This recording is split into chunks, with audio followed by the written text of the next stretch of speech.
Hello students. इस video में मैं डेटर्स के बारे में बता रहा हूँ और इसका ट्रीटमेंट मैं बता रहा हूँ कि ट्रीटमेंट आप क्या करेंगे।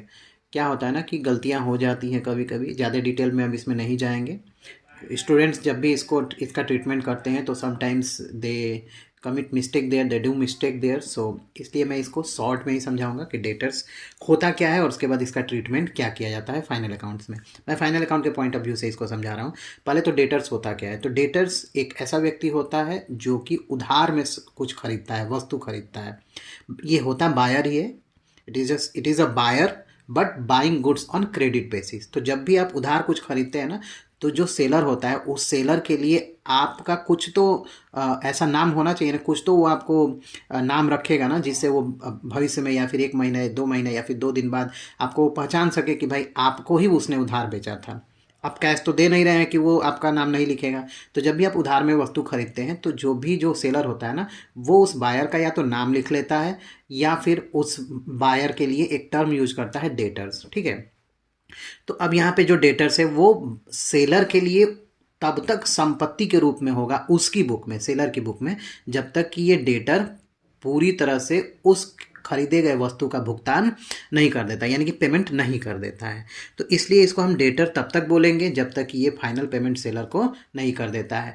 तो अब फाइनल अकाउंट बनाते समय अगर ये डेटर्स ट्रायल बैलेंस में दिया है तो इसका ट्रीटमेंट क्या होगा। तो मैं ट्रीटमेंट पे आता हूँ सीधे। सबसे पहले तो फाइनल अकाउंट्स में क्या क्या होता है। फाइनल अकाउंट्स फाइनल अकाउंट्स में स्टूडेंट दो एक यहाँ पे स्टेटमेंट होते हैं।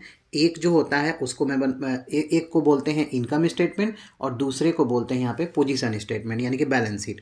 तो इनकम स्टेटमेंट में 2 अकाउंट होते हैं। पहला होता है ट्रेडिंग अकाउंट एंड दूसरा इसी में लिखते हैं profit and loss account, profit and loss account. So student आप ध्यान रखिए, हमेशा ये जो अकाउंट होता है ना, ये आपका नॉमिनल अकाउंट होता है। ये दोनों जो होता है ना, ये नॉमिनल अकाउंट होता है। तो इसलिए इस नॉमिनल अकाउंट में इस डेटर्स को, यानी कि ये डेटर्स जो होता है ना, ये रियल अकाउंट होता है, ये संपत्ति होती है ना। ये तब जब तक भुगतान नहीं करता है तब तक ये सेलर के लिए उसकी संपत्ति है। अब संपत्ति का मतलब ये नहीं कि ये उसको उठा कर ले जाएगा, नहीं। ये भुगतान जब तक नहीं करेगा तब तक वो अपनी बुक में इसका नाम दिखाएगा संपत्ति के पक्ष में, यानी कि एसेट साइड में। तो हम इसमें नहीं लिखेंगे, trading and profit and loss account में डेटर्स को नहीं लिखते हैं। कहाँ लिखते हैं? इसको लिखते हैं हम बैलेंस शीट में लिखते हैं।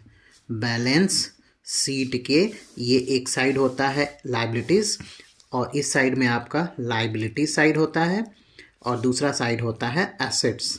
तो एसेट साइड में हम under the head of current asset लिखते हैं, करेंट एसेट।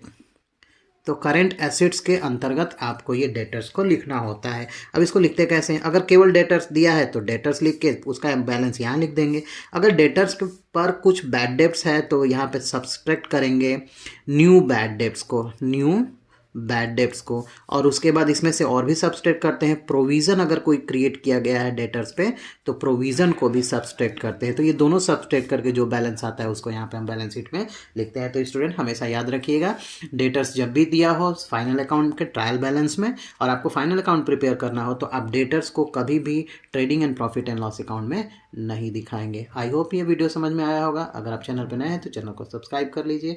अगर कुछ आपको क्वेश्चन पूछना है तो आप कमेंट बॉक्स में कमेंट कर सकते हैं।